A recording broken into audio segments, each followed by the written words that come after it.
माता जी हे बाबू बगिया लगा गई माता जी। गुलशन के अपने सजाए हो, गुलशन के अपने सजाए हो, बगिया लगा गई माता जी।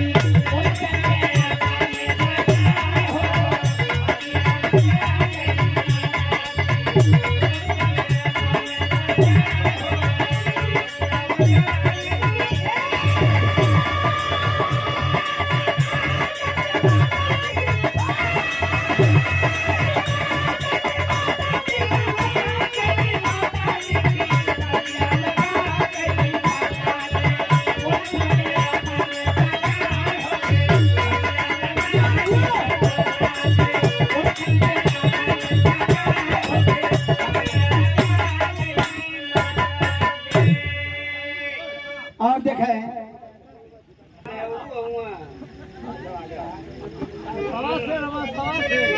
बहुत बहुत धन्यवाद और सब भैया के नमस्कार प्रणाम होगा। आइए आइए भैया।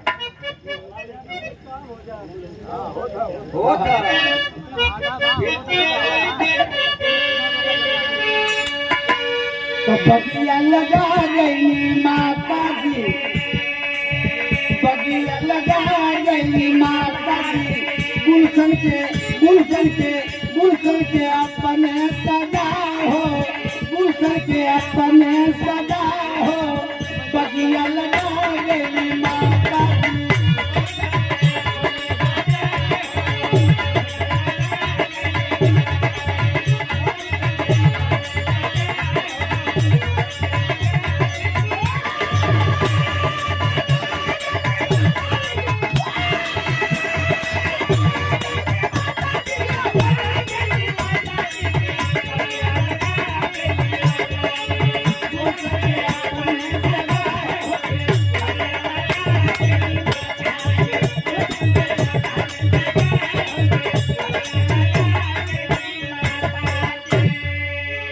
हमारे अखाड़े के बहुत ही सुंदर कलाकार हम लोग के शिष्य हैं सत्यम यादव जी और उपेंद्र लाल के शिष्य हैं।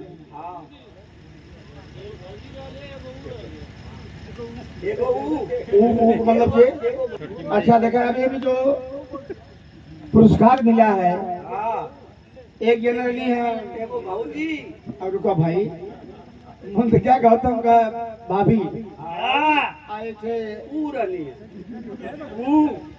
मुझे क्या गौतम को मतलब हो छोटकी माई हो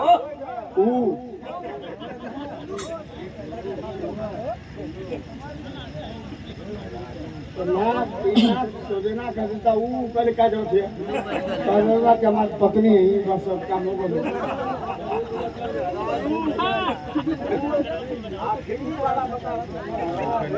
मेहरारू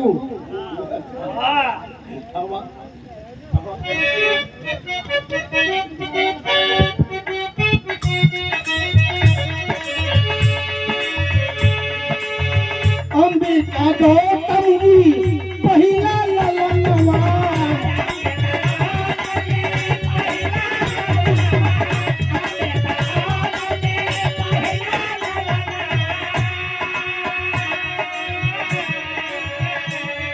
माता जी के फुलवारी का पहला फूल अंबिका गौतम के रूप में। अंबिका गौतम जी पहिला ललनवा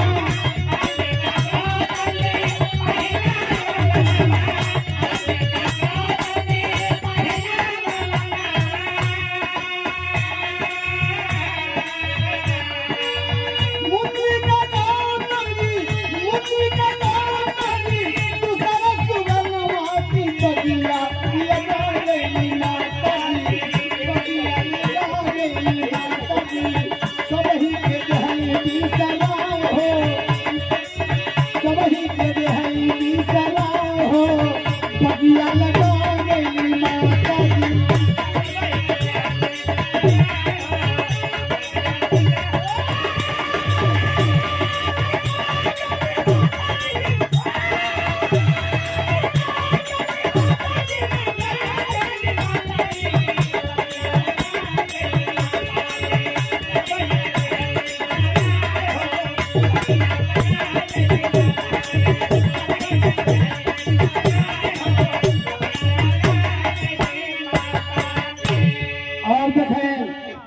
उपहार के साथ साथ 2 रुपये का पुरस्कार ये हमारे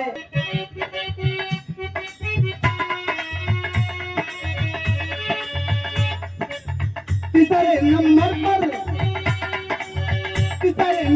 पर मुझका लाल का कमुआई है।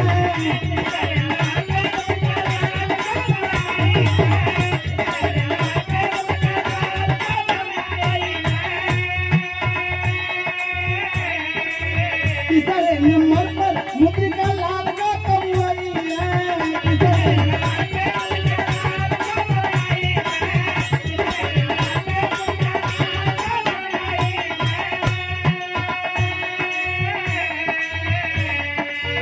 माई बाबू को अपने माई बाबू को अपने रखा पूरा वाले की बगिया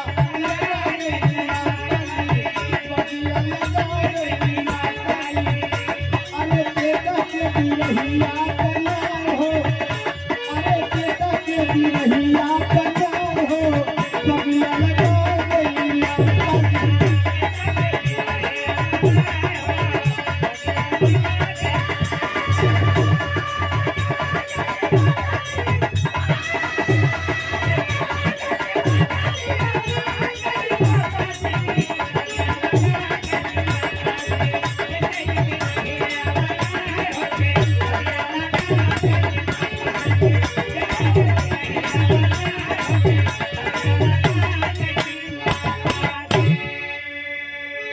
और देखें